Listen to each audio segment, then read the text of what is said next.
Hola, ¿qué tal? Bienvenidos a Ni Más Ni Menos con Yelenis Reina.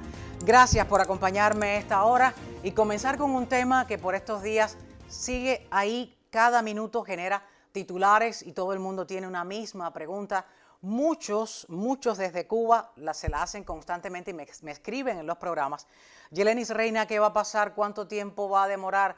Yo no hago pronósticos en el programa, pero sí tengo invitados que conocen la temática Cuba, la temática de relaciones estadounidenses-Cuba, y por eso hoy he invitado a uno de ellos. Se trata de Carlos Saladrigas, presidente de Cuba Study Group, a quien le doy la bienvenida y me honra y le agradezco infinitamente haya querido aceptar estar aquí en el programa, ni más ni menos para hablar un poco de todos estos temas que relacionan a Estados Unidos con Cuba. Bienvenido, Carlos Saladrigas. Gracias, Yeleni, gracias por haberme invitado. ¿Qué tal? Yo pienso que después de haberle interrumpido esas vacaciones, no estemos tan a mal que haya querido aceptar estar en vía Zoom. Espero que las haya disfrutado y le agradezco una vez más. ¿Por qué quiero decirle a mis invitados por estos días? Pues Carlos Saladrigas ha estado en todos los medios pues dando información de cómo podría ocurrir ese cambio dentro de Cuba. Pero mi primera pregunta no va a venir por ahí, va a venir por la parte estratégica. ¿Por qué? Porque Carlos Saladrigas no solamente es el presidente de Cuba Study Group, tiene una experiencia vasta en este tipo de negociaciones, es una de las voces más influyentes en el análisis de ese futuro entre Cuba y Estados Unidos, ha sido parte de otros diálogos y de otros tipos de intercambio para esa Cuba nueva, para esa Cuba desarrollada, democrática. Y hemos llegado a un punto donde quizás Carlos Saladrigas diga, ya estamos más cerca. ¿Sí o no? Dígame. Yo creo que decididamente estamos más cerca. Y estamos más cerca por dos razones. Una es que ya Cuba ha tocado fondo, o está muy cerca de tocar fondo, y le quedan muy pocas opciones. Y por otra parte, yo creo que la estrategia de los Estados Unidos en este momento, dirigida por nuestro secretario de Estado, me parece que está orientada a llevar a Cuba a un punto donde se sientan en la necesidad de negociar cosas que Cuba necesita, ni siquiera cosas que va a imponer Estados Unidos, sino cosas que Cuba necesita por sí sola y para su propio futuro. O sea que yo Y creo que algo que sí está estamos más cerca del momento. Sí, perdón. Sí. Y algo que está necesitando Cuba lo acaba de recibir, y es ese petrolero ruso que llega a Cuba, y quiero que me diga cómo lo traduce. Medios han puesto sus calificativos, que esto no hace ver bien la figura del presidente Donald Trump en estas llamadas conversaciones o contactos, como otros analistas lo han calificado, pero otras personas han dicho, bueno, y él mismo lo ha ratificado, que es parte de una ayuda para evitar ocurra allí una crisis humanitaria total. ¿Cómo usted lo ve, Carlos Saladrigas? Yo no lo veo como un cambio de estrategia por parte de los Estados Unidos. No se puede pensar en el bloqueo del petróleo como un bloqueo. No es un bloqueo del petróleo lo que ha sucedido, sino es más bien como un toll que tú pagas en un expressway, en una carretera.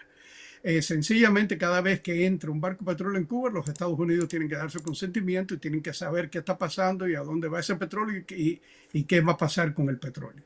Es una forma de controlar lo que es la estrategia de los Estados Unidos, no necesariamente de prevenir que todo el petróleo que necesite Cuba no llegue, porque si hacen eso, vaya el caos que va a haber en la población cubana y la crisis humanitaria va a ser de proporciones intolerables.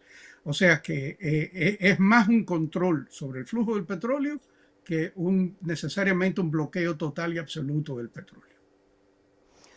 Pero este petrolero, al provenir de Rusia, a muchos no le da buena espina de que el presidente Donald Trump pues autorice al presidente ruso a hacer este traslado. No están de acuerdo a pesar de la parte humanitaria que conlleva el mismo envío. ¿Por qué? Porque en el medio de la guerra de Estados Unidos e Israel contra Irán está la ayuda de Rusia a Irán de manera armamentista. Esto es lo que se traduce. ¿Cómo usted pudiera descifrarlo? Bueno, una situación donde Rusia tome ventaja de la situación en Cuba, nadie la quiere y no es deseable para nada, ¿correcto? Pero por otra parte, el presidente está correcto en que esto Esto no le está dando dinero a Rusia, esto le está costando dinero a Cuba, porque este petróleo ha sido una donación, es gratuito. O sea, esto le costó dinero a Rusia. Este petróleo que pudieran haber vendido en otra parte se lo regalaron a Cuba. O sea, de acuerdo, alivia la crisis humanitaria en Cuba, se beneficia el pueblo cubano, pero le costó dinero a Rusia. No es una transacción donde Rusia se benefició. O sea que le costó yo no a le Rusia veo... ¿Y crees que el régimen de La Habana hay que esperar? Recién acaba de llegar este martes ese buque. ¿Y crees que es muy poco combustible, además de la cantidad, la cifra que se menciona de miles de barriles? Voy a buscar la cifra exacta en breve. Son 700.000 barriles, creo que tiene el carguero. Y eso es unos 2 o 3 o 4 días de necesidad, correcto. 2 o 3 o 4 días si se pone en funcionamiento 24/7. Si seguimos No, viendo apagones... De acuerdo, y hay otro tema. Este es petróleo crudo que hay que refinarlo. Y las refinerías en Cuba también están sufriendo las averías y los problemas y la falta de mantenimiento que están sufriendo las plantas termoeléctricas. O sea que no sabemos con qué rapidez y con qué eficacia ellos van a poder tomar estos 700.000 barriles de crudo y convertirlos en diésel, en combustible para la electricidad y en gasolina. Eso queda por ver. Eso es lo que queda por ver. Son casi 20 y tantos días para procesar ese diésel y que entonces ponerlo en funcionamiento y hay que ver. Ahora mismo se ha anunciado otra ayuda por parte de China con toneladas de arroz para el pueblo de Cuba. Estas ayudas, y sonará muy fuerte para aquellas personas que me están viendo desde Cuba, ¿no le estaría dando más oxígeno a esa dictadura, Carlos Saladrigas? No, esta ayuda es necesaria. La crisis humanitaria en Cuba ya está en proporciones muy, pero muy serias. Yo lo escucho, yo no he ido a Cuba recientemente, pero lo escucho de muchas personas que están allá, con quien tenemos contacto, desde las propias iglesias. Lo que estamos escuchando es horrible. Es una situación detrimental, es una situación terrible que está pasando en nuestro pueblo y necesita esa ayuda. No se puede dejar de enviar. Si no la envía China, la tendremos que enviar de Estados Unidos. Y si no la envía Estados México, Unidos ya la hemos enviado. Y ya la hemos enviado, correcto. Por eso te digo, o sea que ya la hemos enviado. Tiene que llegar esa ayuda. El problema es cómo se distribuye y cómo llega. La iglesia, por ejemplo, que ha distribuido parte de la ayuda norteamericana, se encuentra en una situación donde no tiene capacidad logística de recibir esta ayuda en cantidades grandes y de distribuirla. O sea, hay un cuello de botella dentro de Cuba que la iglesia no tiene esa capacidad, no tiene el equipo, no tiene los camiones, no tiene el combustible, no tiene los almacenes, etcétera, etcétera. El único que tiene eso en este país es el gobierno. Y en este momento el gobierno tiene tanto descontrol interno que mucha de esta ayuda, los que viven de ese cuento, le sacan dinero, le sacan ayuda, la revenden, etcétera. O sea que, pero bueno, aún la revendida llega al pueblo, porque se la va a comer alguien. Entonces, de una forma o de otra, hay que ayudar a que el pueblo no se muera de hambre, si no, eso sería intolerable ante el mundo. Ver a nuestros hermanos en Cuba morirse de hambre, no podemos quedarnos con los brazos cruzados mientras eso sucede, ¿no? Morir de inanición. Muchas personas ya hemos visto aquí, hemos transmitido imágenes publicadas en redes sociales de familiares que han tenido que socorrer a un miembro de su familia en la calle, se ha desmayado, porque a esto se suma la crisis esa del petróleo, no hay transporte, no hay manera de llegar a los lugares si no es caminando, esas temperaturas tan altas con ese sol allí en Cuba, la falta de alimentos. Y todavía no ha llegado el verano, Y todavía no ha llegado el verano. Tengo unas declaraciones del secretario de Estado, Marco Rubio, que quisiera poner a continuación para continuar aquí en el programa, ahondando en estos temas que son tan puntuales de estos días. Carlos Saladrigas, le invito. Bueno, hay muchos informes que... Llévame a mi segunda pregunta. Está bien. Cualquier. No. Cualquier informe sobre Cuba que no obtuviste de mí o del presidente es un mentiroso. Está bien. Porque ellos son la única persona informando, ¿de acuerdo? bien. ¿Todavía quieres un cambio de régimen o...? solo les advierto, todos esos fuentes que les están vendiendo información sobre Cuba no saben nada, ¿no? ¿De acuerdo? No están en el asunto. Está bien. Se los prometo. No saben qué ¿Todavía demonios está quieres un pasando. cambio de régimen o estarías de acuerdo con un acuerdo económico? No. ¿Qué quieres decir con un acuerdo económico? Mira, la economía de Cuba necesita cambiar y su economía no puede cambiar a menos que su sistema de gobierno cambie. Es así de simple. ¿Quién va a invertir miles de millones de dólares en un país comunista? ¿Quién va a invertir miles de millones de dólares en un país comunista dirigido por comunistas incompetentes, que es incluso peor que los comunistas? Lo único peor que un comunista es un comunista incompetente, y por eso su sistema de gobierno tiene que cambiar, porque nunca podrán desarrollarse económicamente sin esos cambios. El cambio económico es importante, dar a la gente libertad económica y política es importante, pero van de la mano, van juntos. Mira, señora, No sé es por que qué hay hay un una confusión acuerdo al para ti, hay un acuerdo donde para ti la familia Castro permanece en su lugar y eso es todo. No se trata de la familia Castro, se trata de un sistema de gobierno y un régimen que no funciona. Chicos, un par de cosas sobre Cuba. No vine hasta Francia para hablar sobre Cuba. Hablemos sobre Cuba. Perfecto. Estoy feliz de hacerlo porque de hecho hablamos de eso en No el podemos G7. no preguntarlo. No, por supuesto que no. Además, hablamos de eso en el G7, ¿de acuerdo? Todos hablan de estos apagones. Cuba ha estado teniendo apagones todo el año pasado, todo el año anterior. No hay un bloqueo naval rodeando a Cuba. La razón por la que Cuba no tiene petróleo y combustible es porque lo quieren gratis. Y la gente no regala petróleo y combustible gratis de manera regular, a menos que fuera la Unión Soviética subsidiándolos o Maduro subsidiándolos. Simplemente no lo hacen.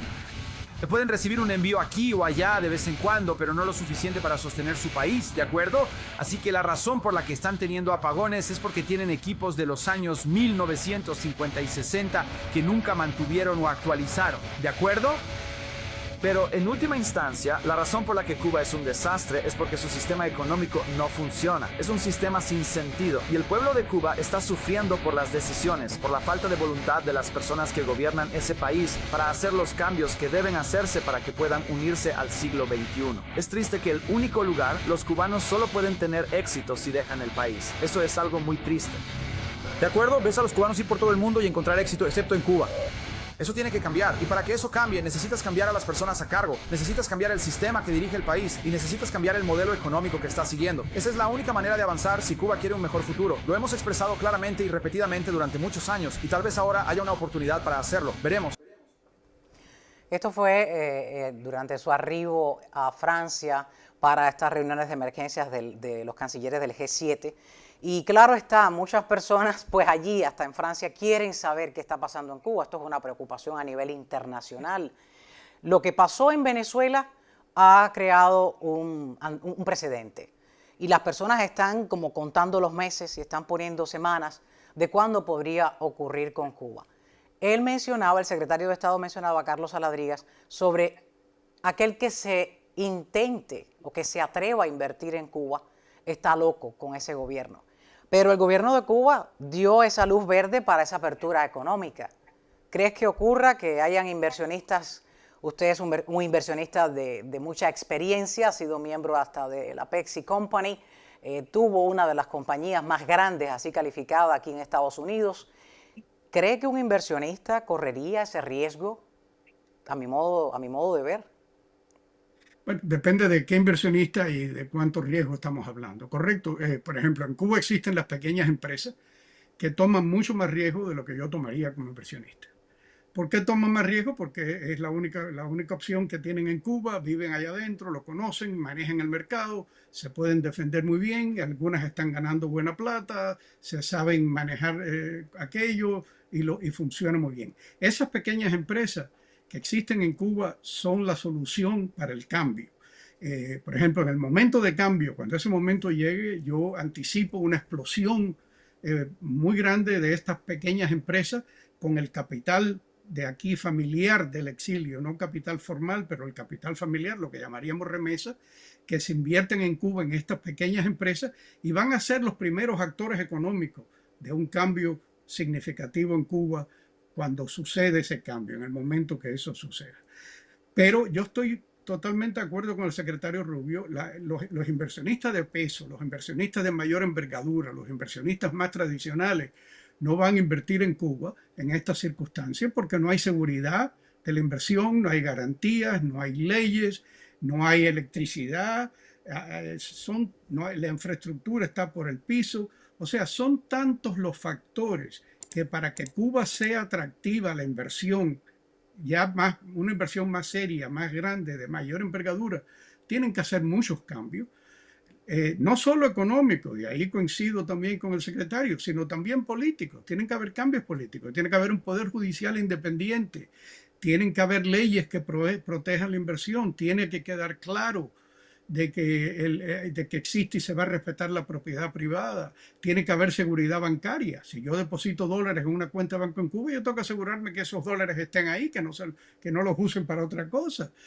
A los socios vietnamitas en los últimos meses del 25 le quitaron sus dólares de sus cuentas bancarias. O sea que mientras eso suceda, nadie va a invertir en Cuba, nadie va a poner dinero en Cuba. Por eso es que dice el secretario correctamente de que tienen que ir los cambios económicos, los cambios políticos tienen que ir de mano a mano. Eso no quiere decir que ambos vayan a la misma velocidad, sino sencillamente que tienen que ir de mano a mano. Yo siempre he dicho de que las transiciones como las de Cuba, como la que tiene que pasar en Cuba, hay que pensar como si fuera un tren. La locomotora es la economía. Esa es la primera que va adelante, es la primera que los cambios más importantes que hay que hacer tienen que ser económicos. Pero detrás viene todo un tren que viene trayendo otros elementos de esa transición que tienen que empezar a ocurrir y muchos de esos son políticos. Los cambios políticos pueden ser un poco más gradual. Los cambios económicos tienen que ocurrir más de frente y de pronto. Si no, no tienen impacto. Ahora, quiero que me digas si existe algún tipo de fondo económico para hacer una nueva Cuba, para tener como plan una reestructuración de la nueva Cuba. Quisiera me hable de eso en un momentito, pero me voy a adelantar por ese comentario que acaba de hacer y preguntarle, ¿cree usted que esa locomotora va a poder marchar con ese orden que lo explica, con esa cúpula del régimen cubano, que cada vez más da muestra de que la locomotora económica solo se dirige hacia Gaesa? No mueve absolutamente un dinero para la infraestructura del país, para sus conciudadanos. ¿Crees que ellos van a aceptar eso? Si no están aceptando la salida de allí del gobierno, supuestamente están teniendo conversaciones similares como las que sostuvieron con Maduro, que no acató en su momento debido. Si no la están acatando, y ya estamos hablando de cuántos meses de conversaciones conscientes, estamos hablando de casi 3 meses cuando se dio a conocer que están teniendo contactos, Washington y La Habana. ¿Cree que esta cúpula va a finalmente dejar que esa locomotora se vaya y se dirija hacia el pueblo, hacia el desarrollo de todo el país? Dos respuestas para contestar tu pregunta. La primera es si esa locomotora tiene obstáculos en su vía o si hay demoras en la vía, sencillamente se va a demorar. Y al demorarse, todo este proceso de transición y los beneficios que pueda traer y el costo que conlleva van a aumentar. ¿Correcto? Se va a hacer más difícil recibir los beneficios y van a ser más altos los costos si se demora el proceso. Mientras más el gobierno cubano de transición en ese momento o de transformación, yo casi que prefiero llamarle una transformación que una transición, porque lo que hace falta es transformar aquello desde lo que es hoy hasta otra cosa completamente distinta. Esa transformación requiere rapidez y requiere mucho esfuerzo, y eso nos lleva a la segunda parte de tu pregunta, que es que esta transformación en Cuba va a costar mucho dinero y va a ser muy difícil y va a requerir mucho sacrificio del pueblo cubano. ¿De cuánto estaríamos hablando, Carlos Saladrigas? Bueno, es que la transición, hemos estudiado muchas transiciones, han habido muchas en el mundo, ¿no? Pero, por ejemplo, lo que nos viene mucho a la imaginación son las transiciones de Europa Oriental, que fueron, en cierta forma, fueron las más fáciles. En el momento que ocurrieron, las economías de Europa Oriental no estaban devastadas, estaban bastante funcional. O sea que la transición vino en un momento oportuno para ellos y tenían el respaldo de la Unión Europea detrás, que los ayudó a asimilarse a algo más grande y algo que le dio mucha ayuda, y fue muy fácil implementar las medidas macroeconómicas que Europa del Este necesitaba en aquel momento. En el caso de Cuba es distinto. Cuba está en una situación terrible. Cuba está con índices económicos inferiores a Haití. Tenemos que entender eso. Es una situación muy, muy, muy mala y no hay recursos ninguno. El Estado está en bancarrota. ¿Cómo va a levantarse el país? ¿Cómo se va a producir electricidad? La infraestructura está por el piso. O sea, estamos estimando que el costo de esos primeros 3 años de que llamaríamos estabilización, de estabilizar el país, tienen que ocurrir entre 5, 6, 7, 8 mil millones de dólares. ¿Y de dónde va a venir ese dinero? No de los inversionistas, porque los inversionistas no están a punto de invertir. Eso tiene que venir de las pequeñas empresas, de las remesas familiares de las pequeñas empresas, que van a ser los primeros actores económicos en Cuba en esa fase, y que a algunos les va a ir muy bien. Y tiene que venir de ayuda de Estado a Estado, ayuda de Estados Unidos a Cuba, o de la Unión Europea a Cuba, o de Latinoamérica a Cuba, y tenemos que buscar que se le pueda permitir a Cuba acceder a préstamos como del Fondo Monetario Internacional o del Banco de Fomento o otras instituciones internacionales que puedan ayudar a Cuba en este proceso transformativo, ¿no? Después de esos primeros 3 años, más o menos, viene una segunda fase, que ya es la fase de reconstrucción, donde hay que invertir masivamente en infraestructura. Pero ya ahí el mercado está abierto para que empiece a entrar la inversión extranjera. Ya se ha creado un clima acogedor a la inversión extranjera y ya pueden venir inversión extranjera, inversión más formal de los Estados Unidos. No podemos olvidarnos nunca de que Cuba es un país muy pequeño. Cuba tiene una población ahora aproximadamente de 8,5 millones de personas, de los cuales casi un 35, sino un 40% o un 50% es bastante viejo ya, casi jubilado. Eso quiere decir que es una población poco atractiva. El Ciudad México solamente tiene 20 o 25 millones de habitantes. Ciudad México solito. O sea, si tú eres Pepsi-Cola, que hablaste ahorita, Coca-Cola, el mercado de Cuba no es importante. Aquí es un mercadito de 4 millones de habitantes que van a consumir tu producto. Miami-Dade es más grande que Cuba en este momento, económicamente hablando. O sea que lo que no podemos es caer en la trampa hay que estar optimistas, porque si no estamos optimistas ahora, ¿qué va a ser de nuestro pueblo? Cuba necesita de nuestro optimismo y de nuestro esfuerzo, igual que de todos los cubanos, de allá y de aquí. Pero lo que no podemos es caer en un falso optimismo de que esto va a ser fácil, porque no lo va a ser.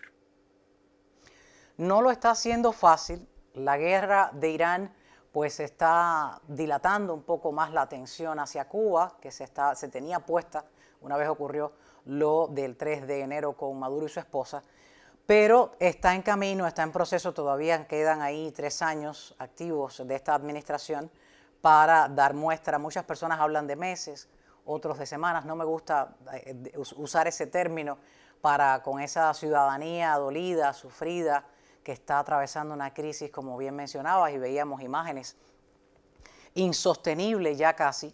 Y es difícil tratar estos temas y hablarles de optimismo y garantizarles fechas. El optimismo es válido. Ahora, retomo el comentario que le hice anterior a esa pregunta, y es si existen fondos, existen organizaciones que ya cuentan con algunos de estos fondos como para reformar, reestructurar, renovar esa Cuba totalmente destruida, o unos fondos que puedan ayudar también a empresarios que quieran invertir allí. Que yo sepa, no hay nada organizado todavía. Yo sí sé que hay fondos de lo que les dicen aquí de private equity, de inversión en negocios cubanos, de capitalizar negocios cubanos, que están presentados, por ejemplo, el Departamento del Tesoro, en espera de una respuesta. Que yo sepa, hay 2 o 3 de esos, pero en grande, como diríamos, un fondo de infraestructura, etcétera, que yo sepa, no lo hay. Pero sí hay mucho dinero en el mundo para cuestiones de infraestructura. Lo que pasa que los inversionistas de ese tipo de inversiones, que son inversiones multimillonarias, ¿correcto? Los inversionistas en fondos de infraestructura requieren estabilidad política estabilidad económica y progreso económico. Hasta que Cuba tenga esas tres cosas, no vamos a tener acceso a ese tipo de fondos. Por eso es que yo digo que el influjo de dinero inicial tiene que venir de una explosión de las pequeñas empresas en Cuba y de la inversión de sus familiares en la diáspora, en Estados Unidos y en España y en otras partes, que hasta ahora son los que han estado invirtiendo en esos pequeños negocios en Cuba. Eso va a aumentar y va a aumentar en gran cantidad. Yo estimo que pudiera alcanzar hasta los $5.000 millones, que es una cifra muy respetable.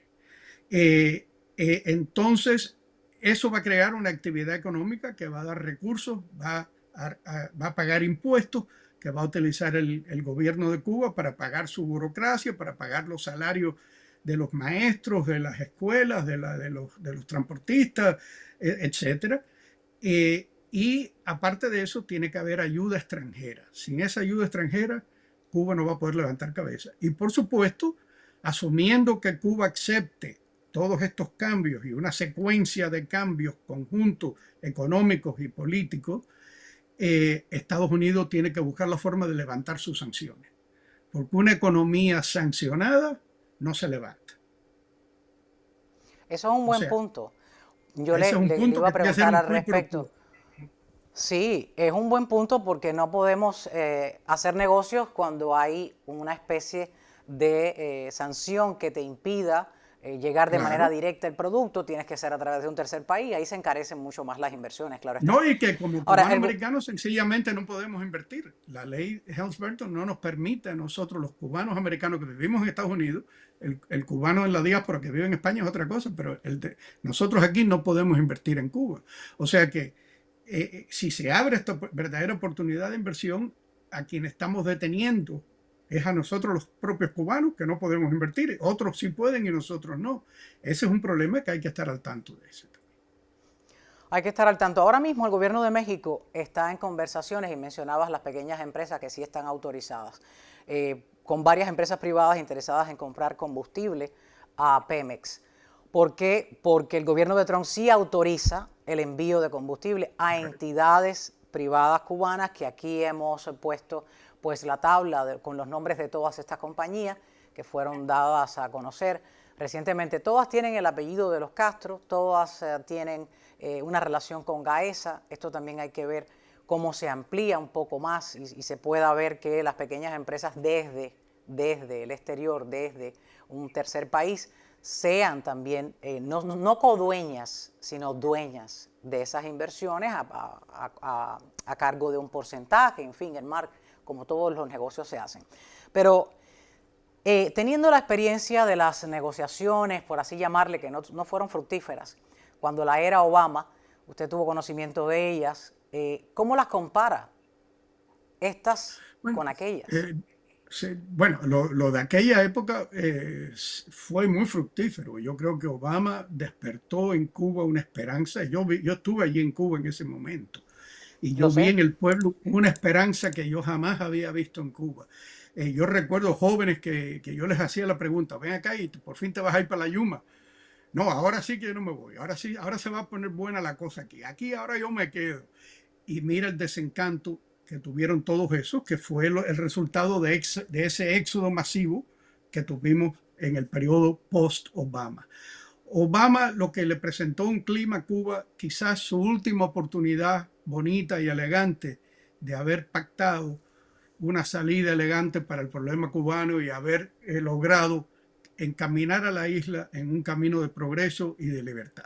Esa oportunidad la pudieron hacer. Y la pudieron hacer con mayor gradualidad de la que hoy se presenta. Porque hoy ya no hay espacio. Cuando la economía cubana en Cuba estaba funcionando bastante bien. Había actividad económica, había buenos restaurantes en La Habana, había gente comprando, había movimiento en las calles, había esperanza. Hoy día no hay nada. Las calles vacías, la gente camina por la calle, parecen zombies. O sea, hace falta, para que haya actividad económica, hace falta entusiasmo. Esa época la tuvo, esa época fue una gran oportunidad. ¿Quién la rechazó? fue el mismo propio gobierno cubano. Por eso es que el secretario de Estado dijo incompetentes, porque fue una incompetencia del régimen no haber aprovechado aquella oportunidad que se le presentó de hacer los cambios elegantemente y suavemente que Cuba necesitaba. Perdieron la oportunidad como han perdido muchas otras. Fructíferas hasta que Obama y su comitiva subieron al avión y aterrizaron aquí en Estados Unidos. Y ahí mismo Raúl Castro, como todos ellos han hecho por 67 años, dijeron, todo eso que se dijo no se hace. Y eso es lo que muchos yo no creo que fue tanto Raúl Castro como fue su propio hermano. Ese sí, mismo claro. día en la tarde, la radio y la televisión cubana cambió de tono. Desde Bienvenido Obama hasta el Obama esto es un caballo de Troya lo que nos quieren vender. Y Fidel con aquella famosa reflexión que se llama El hermano Obama. Okay, una reflexión de Fidel en aquel momento fue el que le dio marcha atrás a todo eso, Bueno, lo siguen haciendo, Carlos Aladriga, lo estamos viendo en los noticieros Claro. de la televisión estatal. Sí están conversando con Cuba, Washington y Cuba, pero Díaz-Canel sale todo de barricada, un discurso de barricada diciendo aquí el imperialismo no entra y vamos y tenemos AKM para enfrentarlos y siguen con el mismo discurso y ahora mismo este buque petrolero que arribó este martes a Cuba, la prensa oficialista cubana se hizo eco y dijo, bueno, tuvieron que transar, por así decirlo y no a la manera textual, tuvieron que transar con Rusia. Y a Rusia sí no lo pudieron bloquear. No acaban de tener el discurso correcto, el discurso de una manera que vaya a informar a los suyos, porque el mundo no nos engaña, claro está. Y lo estamos viendo y volviendo a ver. Cuando ves el momento en el que Donald Trump cada día que la prensa le pregunta, ¿y Cuba? Dice, estamos más cerca. ¿A qué se refiere cuando todavía está ahí la guerra de Estados Unidos e Israel contra Irán? Bueno, hay un poquito de contradicción porque el mismo presidente dijo recientemente de que él se iba a enfocar en Cuba cuando terminara Irán. No sé si recuerdas eso hace unos días que lo dijo. O sea, no sé, son muchas cosas. Decididamente la prioridad es Irán, no es Cuba. ¿De acuerdo? Ahí tenemos todo que estar conscientes y ser muy realistas y estar de acuerdo. Irán es una cosa muy seria, una cosa que tiene un impacto muy grande y es complicadísimo. O sea que esa es lógica que esa sea la prioridad. Pero yo no creo que haya habido un cambio de estrategia. Lo que no sabemos cuál es la estrategia exactamente, porque no se ha dicho y no sabemos los detalles. Ahí yo creo que tenemos que, nosotros somos espectadores en este momento de este proceso, no somos actores. Tenemos que esperar a ver qué se desarrolla y una vez que se llegue a algo, de ahí evaluar cómo va a ser y qué se puede hacer y cuáles son los riesgos, cuáles son las cosas buenas, cuáles son las malas y entonces empezar un proceso de participación por una parte, porque yo creo que debemos participar en este proceso como diáspora, como pueblo cubano que somos, como ciudadanos cubanos que somos y tenemos también que analizar y entender cómo vienen esos cambios y qué falta, porque lo que podemos entender que no todo se va a resolver en un día. Tenemos que entender que esto va a tardar tiempo. Reconstruir un país no es un proceso de una semana, ni siquiera de días, ni siquiera de meses. Es un proceso de años. Estamos hablando de un proceso de 10 a 15 años para reconstruir. Es bastante. Yo no voy a estar vivo para ver ese final y muchos otros de aquí del exilio ¿Por tampoco. qué no? No, claro que no. Ya ¿Por estamos qué viejos para no? eso. Pero ¿Por qué no? los Claro que sí. jóvenes que vienen detrás, sí, y tienen, por eso es tan importante que haya una gran participación. Y una participación relativa, porque tampoco podemos esperar de que haya un éxodo masivo de Miami hacia Cuba. No lo va a haber.